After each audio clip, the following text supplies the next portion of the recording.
Dito kami sa Unaysa, dito sa unang bahay namin. Pero dito kami sa taas lumipat. Maliit lang na kwarto. Ito yun, oh. Nakapaglinis na ako. Ayan, iba na naman ng ayos. Ayan, tulog ang aking anakis. Tapos meron tayong isang sopa dito. Tapos may sopa rin dyan. Ayan, tapos may tayong electric pan. Mayroon konting gamit dito. Yan. Kunting gamit yan.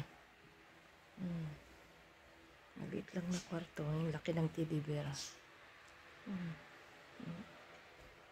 Yan. Nandito kami sa Unaysa. Yan. So, ito.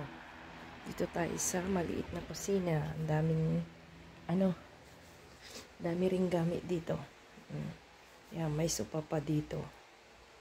Tapos, yan yung lababo. Naglinis ako katatapos kong naglinis, nag-ayos kasi ang daming alikabok. So, ayan. Yan yung aming maliit na bahay dito sa Unaysa. Paglabas dito, ayan. May banyo dito.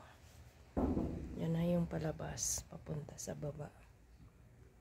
Yan yung hagdanan. So, ayan. Hello mga bobird. Nandito kayo? Sama-sama kayo mga bobird.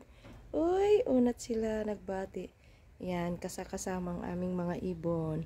Ang aming mga pusa na iwan. Kaya may sampayan dito.